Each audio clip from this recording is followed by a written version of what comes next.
Okay, so this video has been a long time coming, you guys. I said that I was going to do it at 300 subscribers, but whatever, let's just do it now. This is how, I know nothing would have fixed Game of Thrones, but these are three things that I would have changed or added in that could have made the ending more, I think people would have accepted the ending more. Is that a better way to put it? And one of them, you're going to have to stick with me, because it's a complete addition of a character that wasn't there before. But I'm Abby with Motor City Nerds, and make sure you subscribe, comment, like. Commenting, liking, any engagement really helps me a lot. And if you subscribe, thank you so much. I really appreciate it. I'm just trying to get to 1,000. Let's do it. We're small, but we have fun over here. Okay, we're going to start with the hardest thing first. In the book, if you did not read A Song of Ice and Fire, there's a character named Val. Val is the sister-in-law to Mance Rayder. Remember the king beyond the wall who was with the wildlings running everything? Okay, that's Mance Rayder. I think something's up with him, but we'll get to that later. Mance Rayder in the books has a wife who is literally having a kid when Stannis comes and fucks them up. And she's giving birth right then and there, and her sister's delivering it, and she passes away giving birth.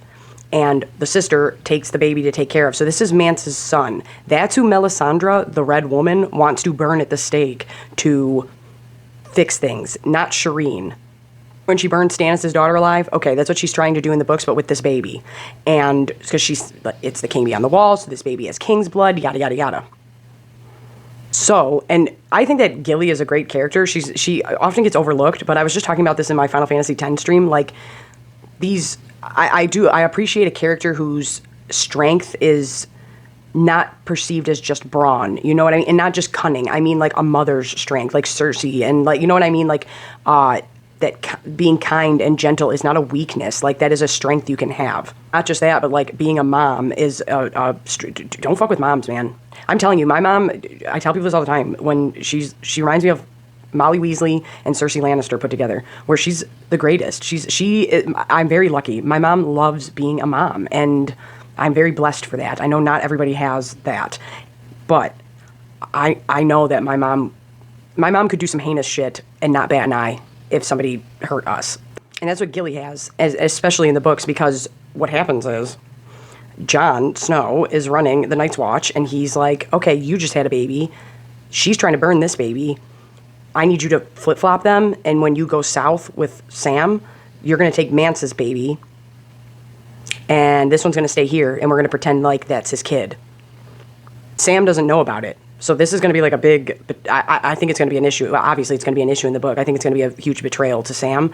But Gilly knows it's the right thing to do, and it breaks her heart. And there's some really great unsaid things between Gilly and Jon in the books where it's like, that's a lot to ask of somebody, you know what I mean? But it's Jon, so obviously he's going to try to protect this kid. Even the wildlings are like, Craster is gross. Like, you don't do that to your daughters, and you don't offer your sons up to the White Walkers. And I really thought that they were going to do some type of baby swapping thing in the show, where I was like, maybe if somebody gives up a kid, they'll go away, because Craster is living just fine. The guy who marries his daughters and is a creep, yeah, the wildlings don't. They even are like, no, your kid to Gilly's son, so Craster's last born son. They're like, no, that's a monstrosity. He's a little monster. So Mance Rayder's essentially sister-in-law, who her sister just passed away giving birth to the baby that Gilly took south, she is caring for Gilly's actual son at Castle Black with the Night's Watch. It's very sad to think about, but like I said, Gilly knows, like, this is the right thing to do. Like, this baby doesn't deserve to die. Also, that's a running theme with Jon Snow, is like, he got treated like shit. So maybe he wants to protect this innocent life, both of them. Saying that Jon is very aware of kids didn't ask to be born, you know what I mean? And if you want to treat them a certain kind of way, that's kind of wrong, because they didn't have a choice in the matter. They're innocent. But Val is supposed to be very pretty, just a very good-looking woman. She's a badass. And the wildlings, of course, their customs are different, where it's like, no, you have to prove to me that you're strong enough to, like, take care of me and take me away and all this shit. Like, so the wildlings don't fuck with them, but they refer to her as a wildling princess in the book, because they keep referring to her that way, and the people of Westeros keep trying to push, like Stannis and the Red Woman and the lords and upper people with him are trying to kind of force their ways upon the wildlings, and they're really not having it. They're like, we don't run shit like that. It's like when Daenerys is with the Dothraki, and Jorah tells her, like, this isn't Westeros. They don't go by blood here. It goes by strength, and that's how the wildlings are. So Val is like, well, I'm not appeasing your customs, because Stannis is like, no, I want you to marry this person to have an alliance with the wildlings and all this and that. But they're like, we don't do that. That's not what we do. I'm not a princess. Mance didn't look at himself the same way a king of Westeros would look at himself. We go by different rules. Either way, Stannis keeps trying to involve her in making the wildlings a part of the Seven Kingdoms. But you remember in Hardhome? Remember that episode? And it's great and it's awesome and we all love it. And this is what I mean. People give things so much shit. I talk about this with my Harry Potter series. Like, we always talk about what things are left out of books or comics or whatever, and we never give a lot of credit to what was added in that was not even there. Like, the Night King doesn't exist in the books. The Hardhome stuff, where Jon goes to Hardhome and fights the White Walkers for the first time, and he finds out that Valyrian steel can stop them. That doesn't happen in the books. He tells Val to go because he knows Val is trusted, and he tells her to go find Tormund and the other ones at Hardhome, because Hardhome's kind of like a port, and it's known that they have like trade there and shit like that with the wildlings. And that goes on in a few different places where it's like, we're okay here, but in the big scheme of things, we don't really like each other. But like, Hardhome is a known place. He tells her to go because, like I said, she will be trusted and people will listen to her, that he knows that they won't listen to him. She is not in the show, obviously, and Hardhome is a great episode. It's awesome. It's very well done. That was really cool. But if they would have had Val, because there's always this tension in the books between Val and Jon, but Jon's always like, I got so much going on and yada yada, and I don't have time for things and whatever.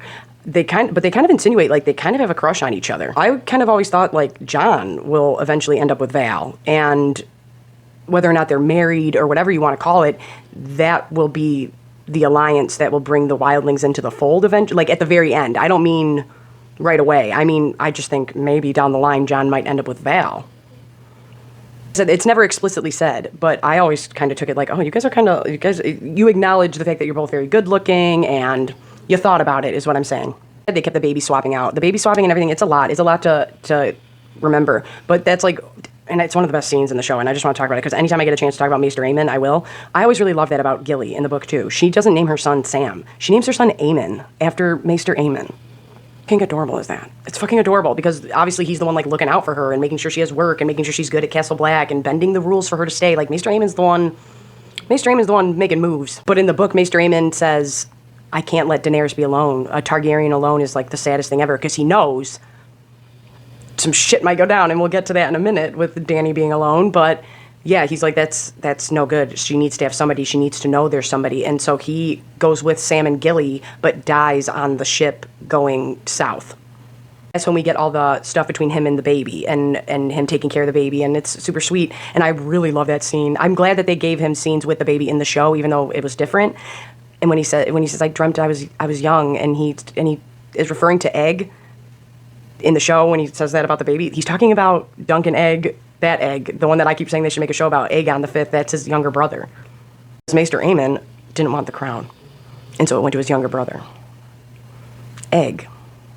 I know that's not her baby that's with them on the boat. Obviously, that's Mance Rayder's baby in the book, but I always really liked that. And either way, I love that in the show when he's with her kid, her actual kid, and then in the book when they have him, he's always holding him and all this stuff like that, and it's just like, Maester Aemon is the best.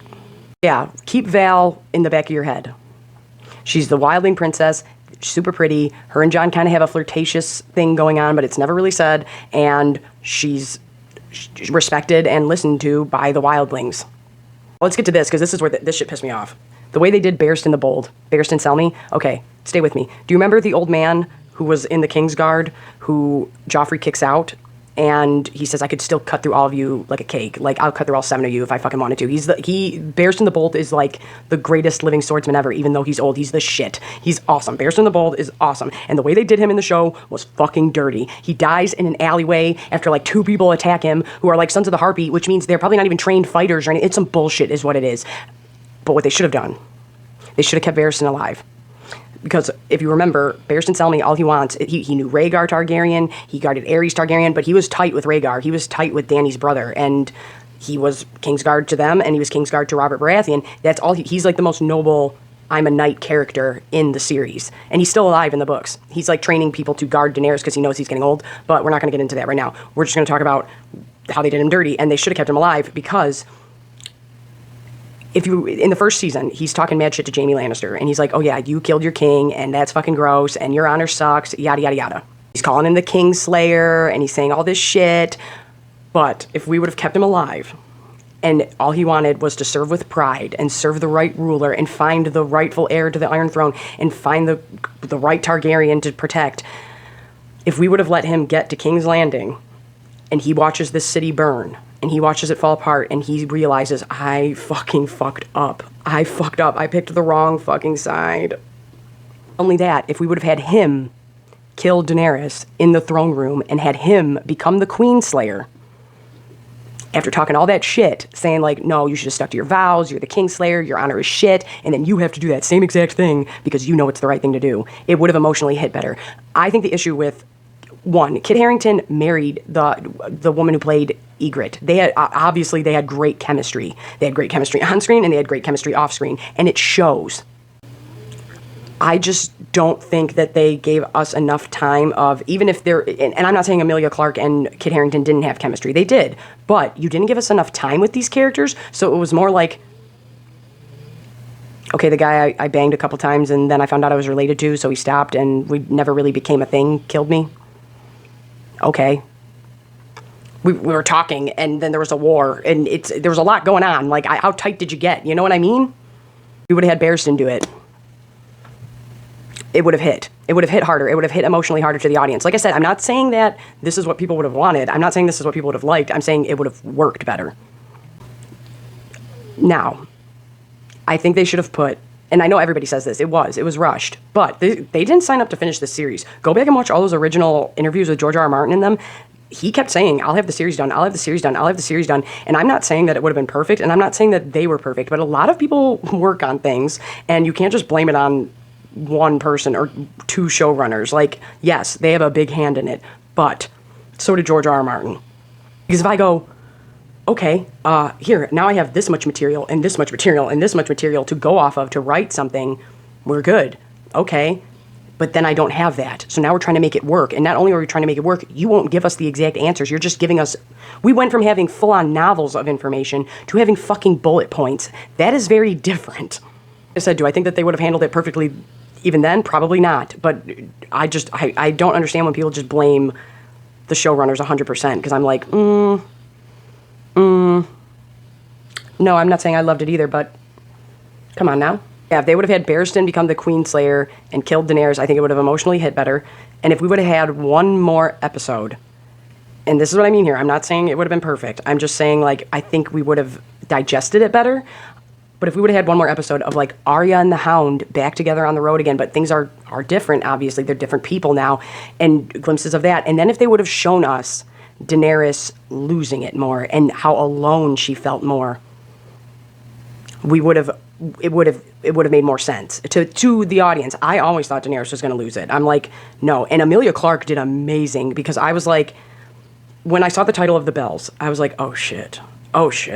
Because if you know the Battle of the Bells, you know that Randall Tarley won for the Targaryen side for that. So obviously the Targaryens were going to win this battle, but I was like, oh, this is going to be bad. But she did an amazing job. If you go back and rewatch that episode, she snaps the second she sees the Red Keep. I don't think Daenerys was going to do all of that until she saw the Red Keep. And it's like, my family built that. I've lost everybody for this. Fuck it. I'm taking you down. I'm taking everything down with me. Fuck them. Just like, I remember watching the episode and being like, oh my God, that was great. That was really great acting. When there's just like a flicker in her eyes, right when she looks at the Red Keep, and it's like, oh no, I'm fucking done here. We're going full Targaryen now. We would have seen that transition more of like, because I liked how they showed her with the disheveled hair, meaning like she's sitting there, she's not taking care of herself, she's really down, like she's losing it. Is she like her dad, the Mad King? And I will say this, I love Daenerys' coat. I love that fur-lined coat she's wearing in the final season when she's riding that dragon to King's Landing. That's fucking sweet. I want that coat. I want that coat, and I want Sister Knight's coat from Watchmen. I think if we would have had one more episode, and like I said, this isn't going to make it perfect, and we see Dany being like, I don't have Jorah, I don't have Barristan, I don't have Missandei, I don't have anybody, I'm completely alone, I'm depressed, I'm losing it, I got that Targaryen crazy. But if they would have just shown it more, and then like I said, if we would have gotten Arya and the Hound on the road, if we would have gotten these characters having their reunions, and just like, I don't want to call it a filler episode, but yeah, kind of a filler episode, I think people would have been happier. So when we get to the ending, if you would have put Val, the wildling princess, in there, and we had Jon getting with his girl, having his dog Ghost, going up north of the wall, because we see the grass poking through, meaning that winter is over, because that's the whole kicker with Game of Thrones, is they're waiting one day the summer that never ends will come. Well, they beat the White Walkers in the show, and the summer that never ends is coming, and the wall is going to melt eventually, and the Night's Watch will be obsolete, and all this and that. So it's not like he's going to live beyond the wall like it was, and it's not like he's going, and these are like his people now, you know what I mean? So if he would have had his girlfriend, Val, and his dog, and his boy Tormund, and we knew more that, like, this is going to go away, and eventually there's going to be more of a connection to the Seven Kingdoms here, people would have been happier with that. I'm not saying people would have been happy with Dany getting killed, because I kind of thought that was going to happen. I have it wrote down. I can go get my Deadpool if you guys want, but I'm just saying I think people would have understood it better, or they would have. I think they would have been able to digest it better. All of a sudden, it was just so fast, and I know everybody says that. I know everybody says that it went by fast and it was rushed, because it was, but I stand by that. I'm like, if you would have just given us one episode of like reunions and this character with this character, and I know Game of Thrones doesn't really do that, but they should have done it. And like I said, especially when you don't have the source material that you had before, and you just have fucking bullet points that you're going off of. What did he give them? Fucking Bran ending up on the Iron Throne was absolute horse shit. And then people that were saying that Bronn shouldn't be Master of Coin, why not? I'd rather have somebody that's had to live on a budget their whole life and actually knows what the common folk do, controlling that shit, instead of somebody who has never had to deal with money problems and never had to actually budget things ever in their life and is just keep borrowing it from the Iron Bank. That made sense to me. Of all the things, that made sense. And then people were complaining online about it. I'm like, shut up. But yeah, Bran sucks. Bran sucks in the book, and Bran sucks here. He's boring as shit. Like, let's just be real. Tosses Mira Reed out like she ain't shit. That was fucked up. But this isn't my complaint about Game of Thrones Day. This is just little things that I think they should have done day. One more episode, showing Dany losing it, showing her completely alone, because that really doesn't get through to the audience. Like, it doesn't, not completely. Like, we get it, I get it, but I'm like, it just happened so quick. And I mean, Varys going out, that was some bullshit. I didn't like everything they did either, but I will say this, I thought that the Long Night was great. I thought that the burial scene after that, where they burn everybody, great. That was really well done. I cried like a baby when Jorah died. There were things that they did do very well. I think Bran's a bad guy. I really do. I think Bran's not going to be good. I don't know. Maybe I'm wrong. But George R. R. Martin gave them, like, Hodor, and what happened there. Oh, look at this. My buddy got me this. My buddy at work got me this. It's a door stopper. Hold the door. But, yeah, he gave them the Hodor thing. Who's going to end up on the Iron Throne, and what happened to Dany? I'm pretty sure that's, like, all he gave them. And that's, like I said, that's very different from going, oh, here's an entire novel. Imagine if J.K. Rowling was like, you know, I'm not going to give you the book, but I can just tell you Harry dies, somehow he comes back, and Voldemort eats it. Get to the end. It's going to be fucked. You're going to be like, well, we had books to go off before. What? Yeah, if we would have had Jon get, like, a semi-happy ending, get Bran off the fucking Iron Throne. I don't know. That was stupid. Showing Dany lose it more. Plus, if the episode just would have focused on Dany being alone and her slipping into madness, all around all these other people getting their reunions and this and that, and we're not even going to get to the Cersei shit, because that's not going to happen in the book, right? I don't know. Jaime, I don't even know why they had Jaime and Brienne hook up. Jaime, if nothing was going to come. That was stupid. That was pointless, and it was dumb. It was like you gave us fan service that didn't even fucking matter. That was just pointless. And then it was sad, and it's like, Brienne's great. Why are you, what the fuck, you know? Like, but if you would have taken all that dumb shit and made another episode, and like I said, made it just Tyrion running into other people that he hasn't seen in forever, and Dany losing it, and Arya and the Hound, and this and that, like, it would have been much better. Because if you would have done that, and you would have had all these reunions and stuff, and then the main focus point be Dany losing it, it would have made sense. Like, I don't want to call it filler, because I don't want filler, but I want Arya and the Hound, I want Podrick running into people again, I want, you know what I mean? Like, if we would have gotten all that, and we all would have been like, oh, we never get this in Game of Thrones, we would have been happy with it. I don't think everybody would have been, I think people would have been upset either way, because that's what always happens with shows this big. Sopranos, Game of Thrones, like, not everybody's going to be happy. Breaking Bad, people were upset about that, but not completely, because Breaking Bad is fucking flawless. But you know what I mean? There's always going to be people bitching on the internet about something. I didn't hate where everybody ended up. We got there too fast, and you didn't show the audience enough. People ask me this all the time, so I was just like, do you want to know what? Let's do a fun little video about that, because it wouldn't fix Game of Thrones, but it would make it so that we understood it more, you know what I mean? And I love Game of Thrones, and I love A Song of Ice and Fire, and I'm super pumped for it, and I'm super pumped for House of the Dragon. I'm just like, I don't think George R. R. Martin gives a shit. If you know anything about George R. R. Martin, and I know that I'm always ragging on him, but it's like, no, I love this work. I do. I have a fucking Game of Thrones tattoo. Like, come on. I love it. But it's like, I'm the one working in a factory with my body falling apart, and I'm totally broke. And I put everything into my channel, so hoping it takes off. And he's sitting in his $1 million homes and on his ranch. Like, good for him. Like, I'm not hating on that. I just don't like it when people with stuff like that are just like, yeah, no, fuck the fans that essentially are the reason that I have everything I have. Do you, George R. R. Martin?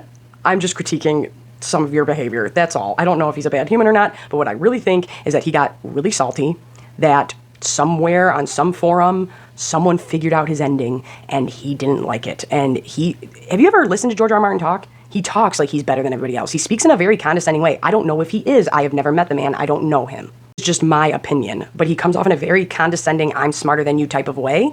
And very intelligent people can come off that way, and they really aren't that way. So maybe it's not. Maybe it's just my interpretation of how he acts.